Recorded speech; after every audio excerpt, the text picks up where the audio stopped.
Hey everyone, welcome to our first ever zombie cast. We're brought to you live from across the street from Culture Estate. We're dressed up as zombies today because we did a really hilarious skit, and we're bringing this culture cast to you today as zombies, so we're calling it Zombie Cast. Today we're going to talk about houses that are either haunted or houses that are marked as, I guess, creepy houses for sale, and we'll see how people deal with them and realtors deal with them in real life.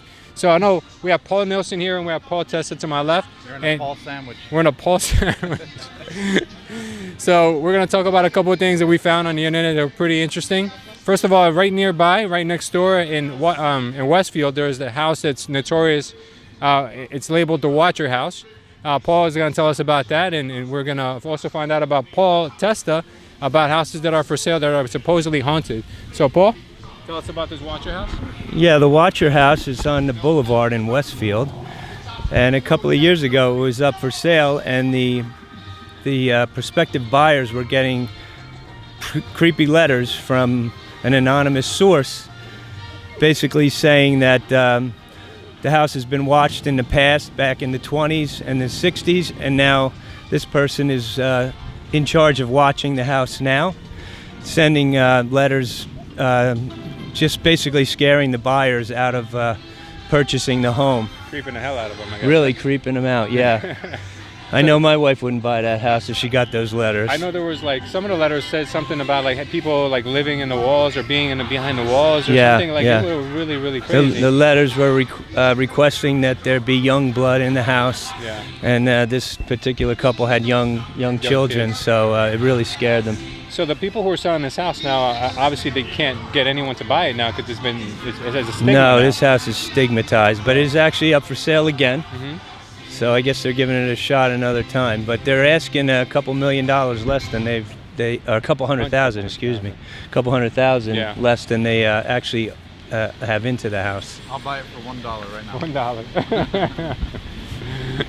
So this house, they bought it for 1.3. Now it's on the market for 1.1. Do you know if there's been any activity on it at all? I don't know as of yet, but they remodeled the home, and they have 1.3 million into the remodel and the purchase of the home. So, Westfield's a great market, but even with that, not it's with scary. a haunted, scary house. Well, I heard that the FBI got involved, and they actually did some research on the letters and the way it was written. And according to the way it was written, the penmanship and the words that were used, it seems to be somebody who's up there in age. So they think it's somebody who has too much time on their hands, who's just basically writing these creepy letters just to keep themselves entertained. But they have never found the person who wrote these letters, according to them. Yeah, I know. And I also heard it could have been, I think there was multiple offers on the house, and it might have been someone that lost a bid. Lost their bid on the house. Yeah. It could have been, definitely. Yeah. So, Paul, tell us about now houses that are on the market for sale. What happens now if a house is labeled as a haunted house? What's the process there? So right now there's 7 houses that are featured that are haunted houses throughout the country, and I'm just gonna go through these houses and give you the prices of what these houses are for sale. When I think at this point I probably wouldn't pay seriously pay $1 to live in a haunted house. But the first one is it's called the Ann Street Mansion. It's in Townsend, Wyoming, Washington. There you go. Yeah.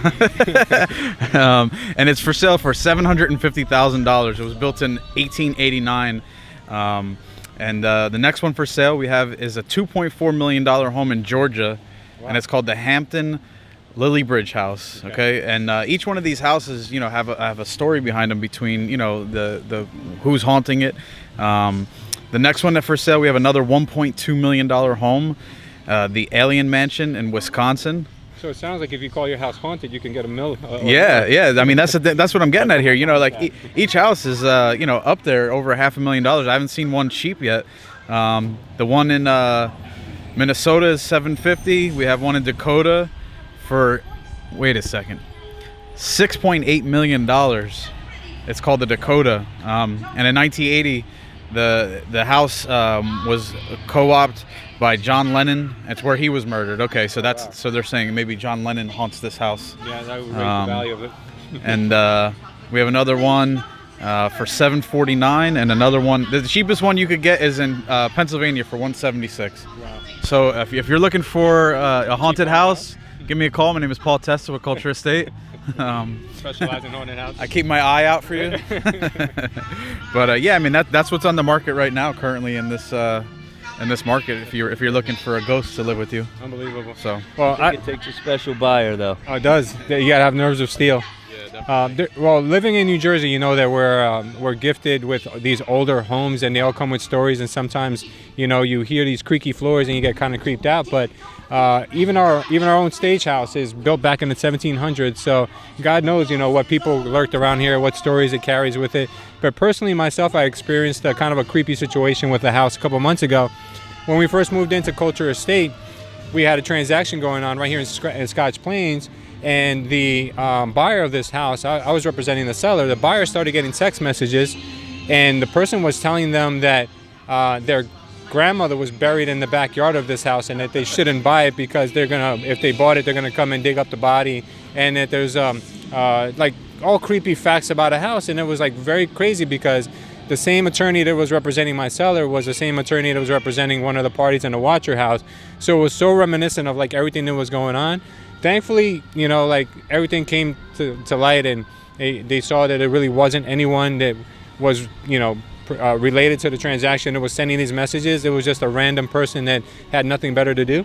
And they were just sending messages from like phones that, I guess, number scramblers or phones from different like places, and they really have a way to trace them back. So really crazy situation. But the property ended up closing out, but everybody was super creeped out and scared.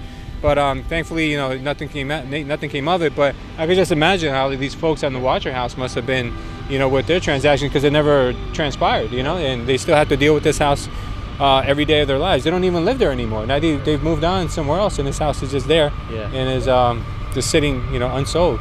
So if your house is haunted, you know, try to keep that under wraps, maybe, and or unless you think it'll help you, if you can claim that the ghost of John Lennon or Marilyn Monroe or something. $15 million. So. Yeah, absolutely. I'll definitely take the listing. I'm not afraid of ghosts.